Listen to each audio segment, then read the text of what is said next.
नमो नमः मित्रों, मैं अंजू शर्मा संस्कृत जिम्नो में आप सभी का स्वागत करती हूँ। तो जैसा कि मित्रों हम लोग 12वीं किरातार्जुनीय महाकाव्य का अध्ययन कर रहे थे।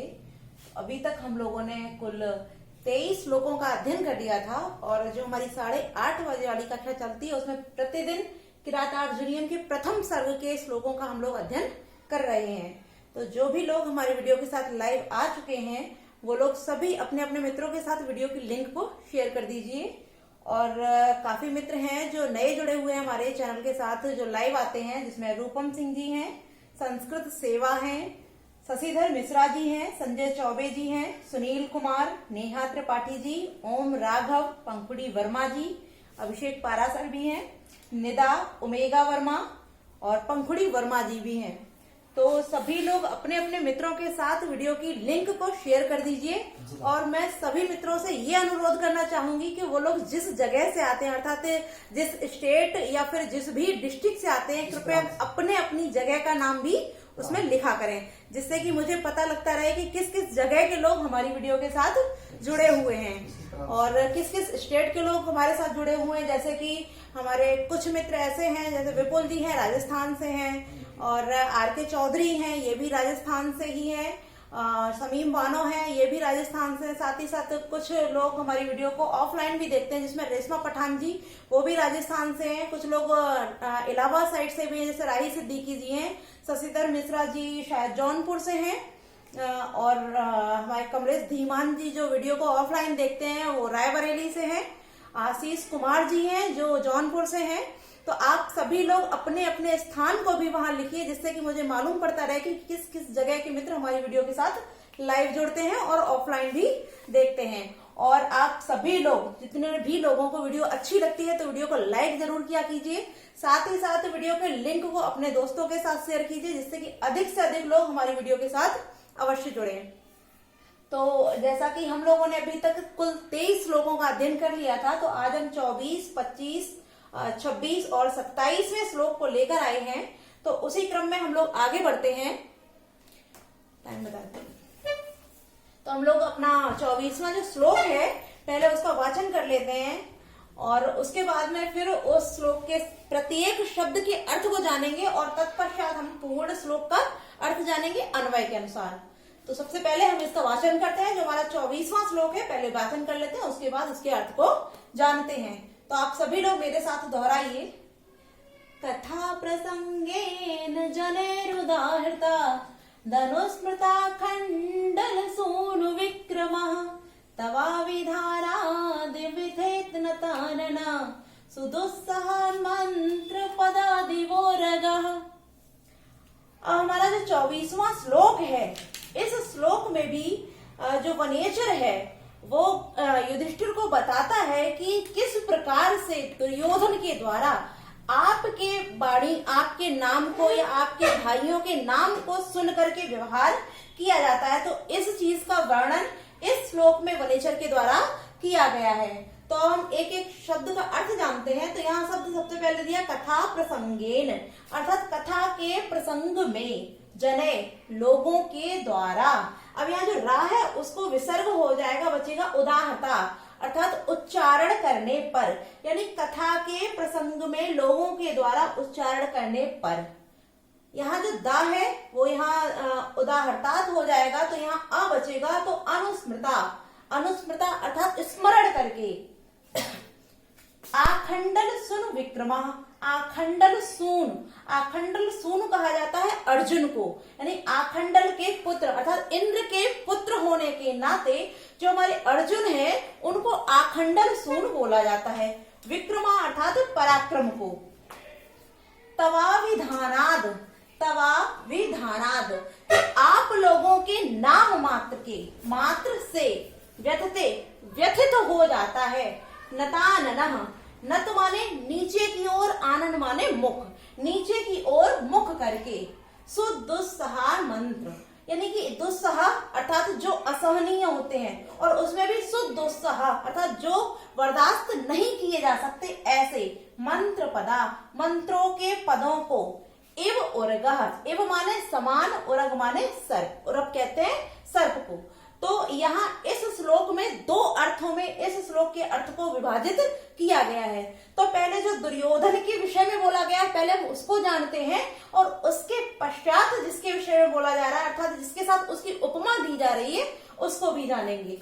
तो यहाँ हमने जैसे आप सभी को बताया कि यहाँ जो लिखा हुआ है कि कथा प्रसंगेन, कथा के प्रसंग में यदि कोई वृत्तांत चलता है, कुछ लोग आपस में मिल करके कोई बात करते हैं, कोई बात कहना चाहते हैं एक दूसरे से, उस कथा के प्रसंग में जने माने लोगों के द्वारा उदाहरता जब उच्चारण किए जाने पर, क्या लोगों के द्वारा उच्चारण किए जाने पर, किसको?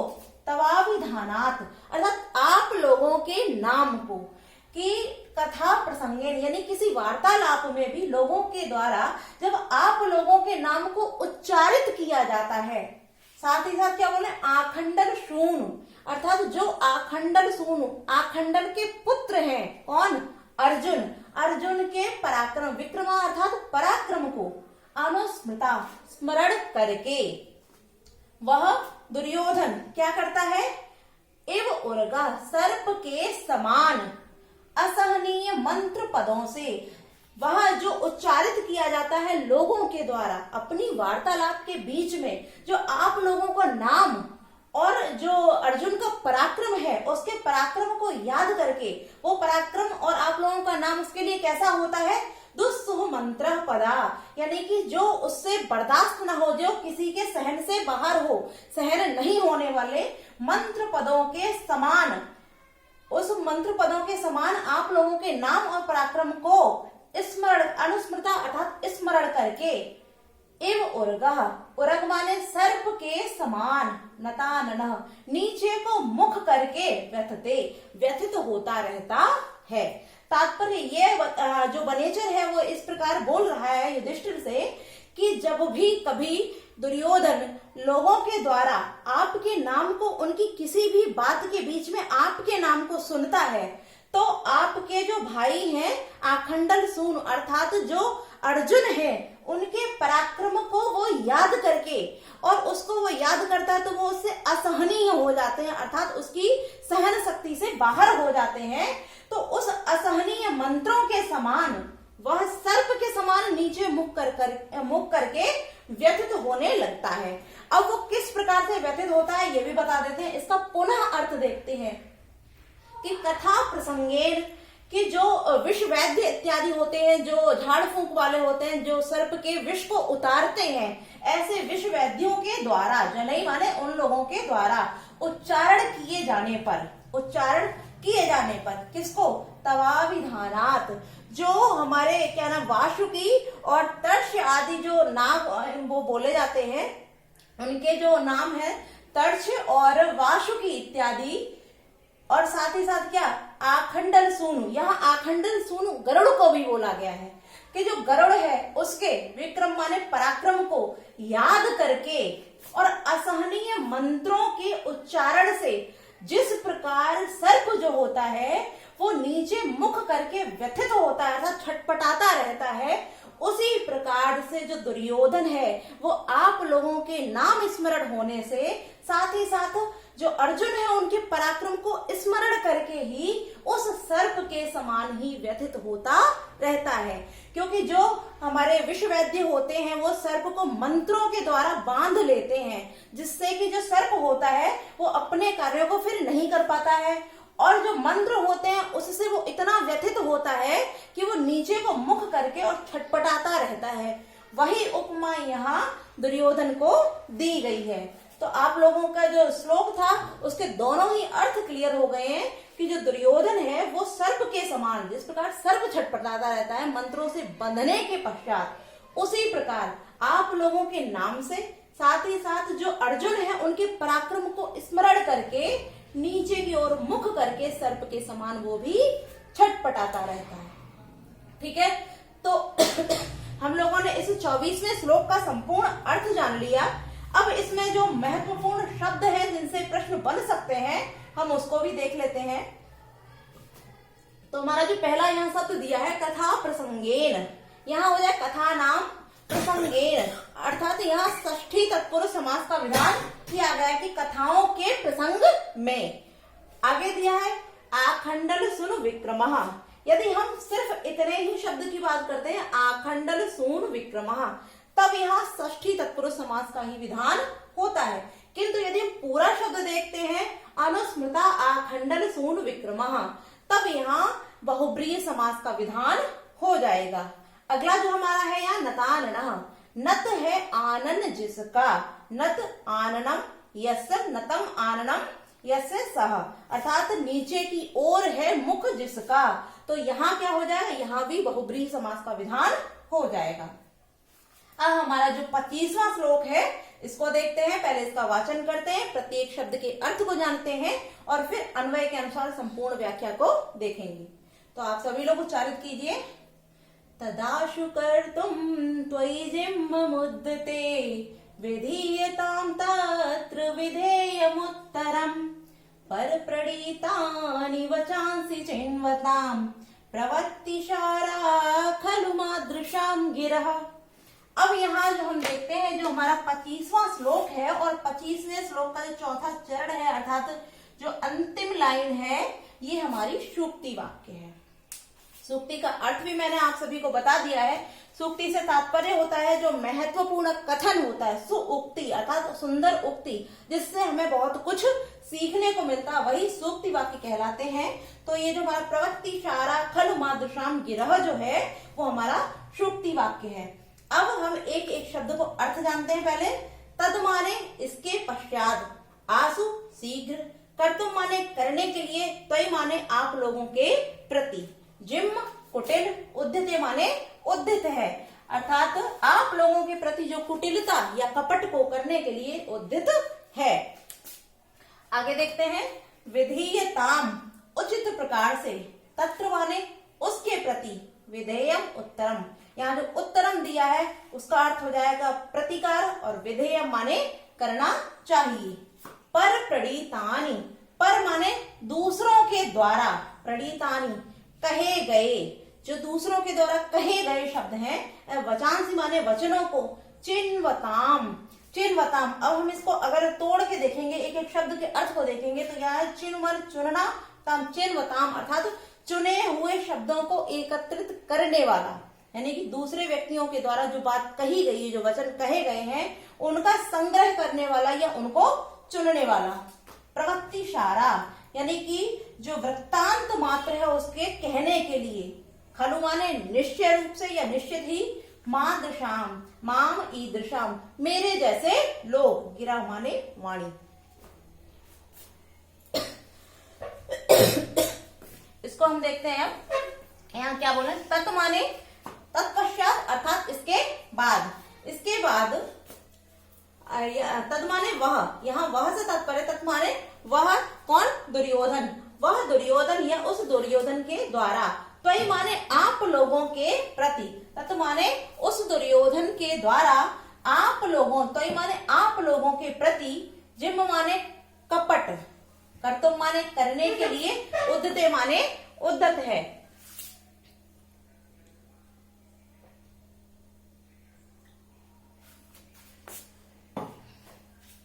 तो यहाँ क्या बताया जा रहा है कि वह जो दुर्योधन है वह आप लोगों के प्रति कपट करने के लिए उद्धत है।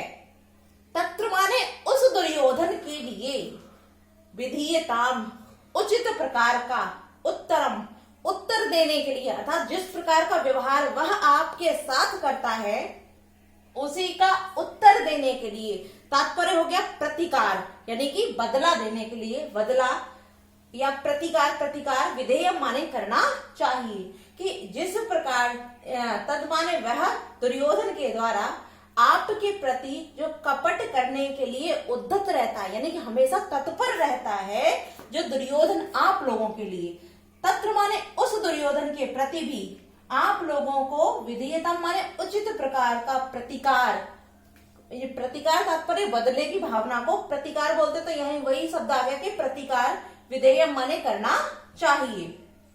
पर प्रणीतानि, पर माने दूसरों के, प्रणीतानि द्वारा कहे हुए, वचांसी वचनों को, चिन्वताम चुनने वाला अर्थात संग्रह करने वाले, मादृशाम मेरे जैसे लोगों की, अब वहां मेरे जैसे क्यों बोल रहा है वो, क्योंकि वह एक वनेचर है, एक गुप्तचर है जो दुर्योधन के व्यवहार और उसकी प्रजाओं की वृत्तियों को पता लगाकर वहां लौटा है।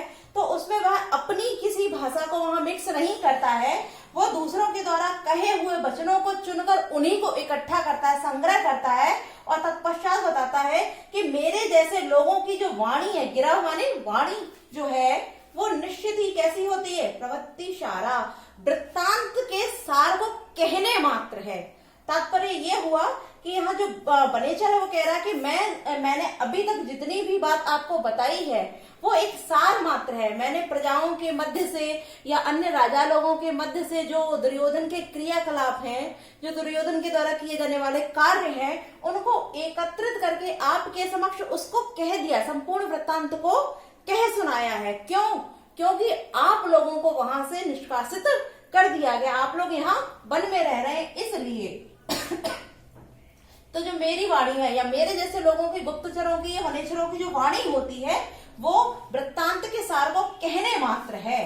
किंतु आपको क्या करना चाहिए, आपको क्योंकि आपके साथ वह दुर्योधन सदैव कपट करने के लिए तत्पर रहता है, तो उस कपट का जो बदला है, प्रतिकार है, उसका उचित उसका प्रतिकार आपको उस दुर्योधन के प्रति करना चाहिए। और मैंने क्या किया, मैंने संपूर्ण लोगों की वाणी को सुनकर उसका संग्रह करके आपके समक्ष प्रस्तुत कर दिया है। तो इस प्रकार से वनेचर अपनी वाणी को यहाँ पर संपूर्ण बात को बता करके यहाँ अपनी वाणी को वो विराम दे देता है। तो हम लोगों ने पहले तो ये जाना, जो 25वां श्लोक हमारा है, कि जो 1 से लेके 25वें तक के श्लोक हैं, वहां तक जो वक्ता है हमारा वो वनेचर होता है। अर्थात किरातार्जुनीयम का जो प्रथम सर्ग है, प्रथम सर्ग के 1 से लेके 25वें तक के श्लोक जो हैं वो वनेचर के द्वारा कहे गए हैं, और जो श्रोता होते हैं वो युधिष्ठिर है। अब इसमें जो महत्वपूर्ण शब्द है, क्योंकि हमने संपूर्ण अर्थों को यहाँ जान लिया है, अब महत्वपूर्ण शब्दों के अर्थ जो प्रश्न बन सकते हैं जहां से, उसको भी देख लेते हैं। तो यहाँ हमारा जो लिखा हुआ है पर प्रणीतानि, पर प्रणीतानि, यहाँ तृतीया तत्पुरुष समास का विधान किया गया है। परई प्रणीतानि अर्थात दूसरों के द्वारा कहे गए जो वचन हैं। अगला देखते हैं प्रवृत्ति सारः, प्रवृत्ति एव सारम सारः याशाम तः। तो यहाँ बहुब्रीहि, प्रवृत्ति सारा में बहुब्रीहि समास है और पर प्रणीतानि में तृतीया तत्पुरुष समास प्रयुक्त हुआ है। तो हमने 24वें और 25वें दोनों श्लोकों का अर्थ भी जान लिया, प्रत्येक शब्द का अर्थ जान लिया, और इससे जो महत्वपूर्ण शब्द प्रश्न बनने वाले थे उनको भी जान लिया। साथ ही साथ जो हमारा 25वां श्लोक है वहां तक वनेचर वक्ता है और युधिष्ठिर श्रोता है। अब हम लोग अपने 26वें श्लोक की ओर बढ़ते हैं। पहले इसका वाचन करते हैं, फिर इसके अर्थ को जानते हैं। तो इसको आप सभी उच्चारित कीजिए, उसके बाद हम इसके अर्थ को जानेंगे। इतीरेत्वा गिरमात सक्रिये गतेत पत्यो वन सन्निवासिना प्रविश्य कृष्णा सदनम मयि भुजा तदा चच्छे नुज सन्निधौ वचः। अब यहाँ जो हमारा 26वां श्लोक है, यह किसी अन्य के द्वारा नहीं, अर्थात जो युधिष्ठिर के द्वारा क्रियाएं की जा रही उसके विषय में यहाँ बताया जा रहा है। तो क्योंकि इति, अब यहाँ हम देखते हैं इति इरयित्वा, इति इरयित्वा, यहाँ जो इति है और इरयित्वा है, यहाँ दीर्घ संधि हो गई है, तो ये हो गया है इतिरयित्वा। तो यहाँ जब हम संधि विच्छेद करेंगे तो ये हो जाएगा इति इरयित्वा। तो इति माने इस प्रकार की, ग्रीम अर्थात वाणी को, इरयित्वा माने कहकर, इस प्रकार की वाणी को कहकर, अथ माने तत्पश्चात। पहले हम एक एक शब्द के अर्थ को जान लेते हैं। इति माने इस प्रकार की, इरयित्वा माने कहकर, गिरभ माने वाणी को, आत्म शतक्रिय सत्क्रिया को प्राप्त कर अर्थात पुरस्कृत होकर, गते अथ, गते माने चले जाने पर, अथ माने तत्पश्चात, पत्यो माने स्वामी या पति के, वन सन्निवासिनः वन में निवास करने वाले अर्थात वनेचर, प्रविश्य माने प्रवेश करते हैं, कृष्णा सदनम। यहाँ कृष्णा जो है वो द्रौपदी के लिए उच्चारित किया गया, क्योंकि हम द्रौपदी को कृष्णा भी कहते हैं। तो यहाँ द्रौपदी के विषय में बताया गया कि कृष्णा सदनम अर्थात द्रौपदी के भवन में, सदन माने घर, तो द्रौपदी के घर में महीभुजाम जो राजा युधिष्ठिर है उनको लिए बोला गया महीभुजाम, राजा युधिष्ठिर। तत् माने वह आचच से कहा अनुज सन्निधौ, अनुजों के सामने, सन्निधौ माने सामने, वचा माने वाणी को। हमने एक एक शब्द का अर्थ जान लिया, अब इसका संपूर्ण अर्थ देखते हैं। तो इति इरयित्वा गिरम सत्क्रिया, इति माने इस प्रकार की वाणी को कहकर, अथवा ने इसके पश्चात सत्क्रिया आत्त पुरस्कार इत्यादि को प्राप्त करके, वन सन्निवासिना वनेचर के, वन सन्निवासिना वनेचरों के, पत्तियों माने स्वामी की, गते माने चले जाने पर, कृष्णा सदनम महीभुजा, महीभुजा युधिष्ठिर ने द्रौपदी के भवन में अर्थात घर में प्रवेश माने प्रवेश करके, तद वचा जो वचन वनेचर ने युधिष्ठिर से बोले थे उन्हीं वचनों को अनुज सन्निधौ अपने छोटे भाइयों जो भीम अर्जुन नकुल सहदेव इत्यादि हैं उन छोटे भाइयों के समक्ष आचच से माने कहा। तो हम लोगों ने जाना इसमें क्या है कि जो युधिष्ठिर है उसके सामने वनेचर ने अपनी संपूर्ण बातों को कह दिया और वाणी को समाप्त करके युधिष्ठिर से पुरस्कार को प्राप्त करके और उनके चले जाने पर, वनेचर के चले जाने पर युधिष्ठिर ने द्रौपदी के सदन में प्रवेश करके अपने भाइयों के सम्मुख वाणी को कहा। तो आज के लिए हम इतना ही रखते हैं। इसके कुछ जो प्रश्न है उसको भी और अगले श्लोक को भी हम अगली कक्षा में देखेंगे। तो आज के लिए हम इतना ही रखते हैं। कल की कक्षा में हम अगले श्लोक के साथ आप सभी के समक्ष उपस्थित होंगे। आप सभी को वीडियो अच्छी लगी हो तो वीडियो को लाइक अवश्य कीजिए, चैनल को सब्सक्राइब कर लीजिए जो भी मित्र हमारे नए जुड़े हैं। तो आज के लिए इतना ही। नमो नमः मित्रों।